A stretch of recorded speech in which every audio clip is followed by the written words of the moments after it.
Assalamualaikum warahmatullahi wabarakatuh. Nama saya Abdul Rizky Maghribi dari Prodi S1 Sistem Informasi Stekom Majapahit.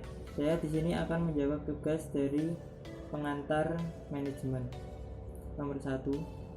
Berikan penjelasan tentang pengertian manajemen sebagai proses yang mencakup pelaksanaan suatu rangkaian kegiatan. Manajemen adalah suatu proses yang terdiri dari rangkaian kegiatan. Jadi, di dalam manajemen terdiri dari fungsi manajemen seperti perencanaan, pengorganisasian, pengarahan, dan pengawasan yang dilakukan untuk mencapai tujuan yang telah ditetapkan melalui pemanfaatan sumber daya manusia dan sumber daya lainnya dengan efisien dan efektif. Nomor 2. Ada beberapa alasan utama mengapa manajemen dibutuhkan. Berikan penjelasan Anda mengapa manajemen dibutuhkan. Jadi, alasan pentingnya manajemen dibutuhkan bagi perusahaan atau sebuah organisasi, yaitu nantinya manajemen ini dapat memudahkan pencapaian tujuan, efisiensi, dan efektivitas suatu perusahaan atau organisasi tersebut, baik itu tujuan bersama maupun tujuan pribadi.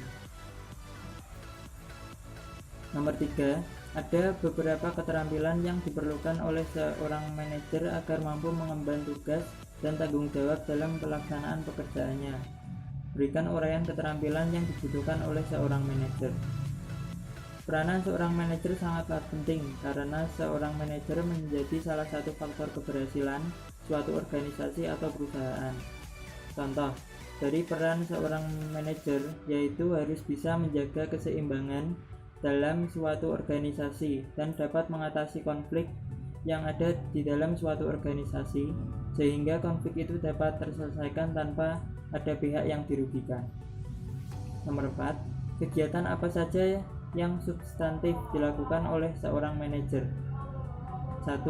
Perencanaan atau planning. 2. Pengorganisasian atau organizing. Nomor 3. Pengarahan atau directing. Nomor 4. Penempatan tenaga atau staffing. 5. Pengawasan atau controlling. Nomor 5. Berikan penjelasan Anda tentang fungsi-fungsi dari seorang manajer dalam proses manajemen yang umum.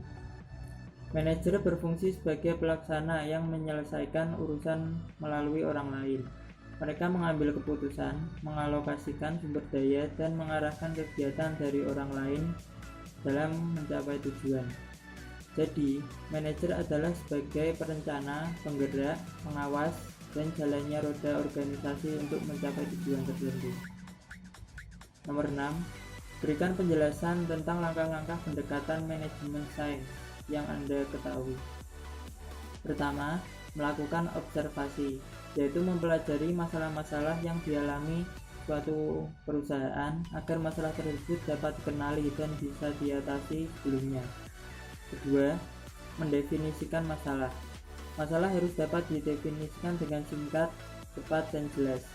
Visi dan misi perusahaan akan sangat membantu dalam mengetahui masalah yang sedang terjadi. Ketiga, membuat pemodelan. Suatu pemodelan secara manajemen sains yang tepat harus dibuat yang merupakan penyajian ringkas untuk menggambarkan masalah yang sedang dihadapi. Keempat, menentukan solusi. Pemecahan masalah bisa dilakukan dengan program linear, yaitu metode grafis, simplex, transportasi, atau penugasan, dan lain-lain. Kelima, melakukan perhitungan untuk mendapatkan solusi. Nomor 7, uraikan 5 fungsional kegiatan manajemen yang dikembangkan oleh Henry Fayol. Pertama, perencanaan. Perencanaan adalah proses menentukan tujuan dan membuat strategi untuk mencapainya. Perencanaan merupakan proses terpenting karena tanpa perencanaan tersebut, semua fungsi manajemen berikutnya tidak akan berjalan. Kedua, pengorganisasian, yaitu menetapkan apa tugas-tugas yang harus dikerjakan, siapa yang harus mengerjakan, dan bagaimana tugas-tugas itu dikelompokkan, dan kepada siapa dan di mana keputusan itu harus diambil. Ketiga, pengarahan. Kegiatan dalam fungsi pengarahan ini meliputi proses kepemimpinan, pembimbingan, pemberian motivasi, dan memberikan tugas atau wewenang yang jelas pada semua anggota organisasi. Keempat, koordinasi. Fungsi koordinasi bertujuan untuk membuat organisasi terarah serta tepat pada sasaran. 5. Pengawasan, yaitu memantau kegiatan untuk memastikan kegiatan itu apakah berjalan sesuai dengan target yang telah direncanakan dan mengoreksi setiap kesalahan.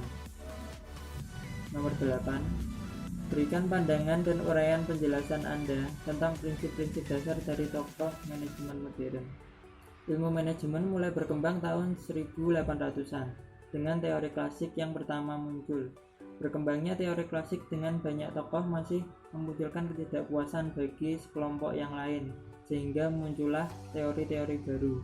Dan seiring perkembangan zaman dan juga perubahan kebutuhan yang serba cepat dan praktis, muncullah teori baru yaitu manajemen modern. Sekian dari saya, terima kasih.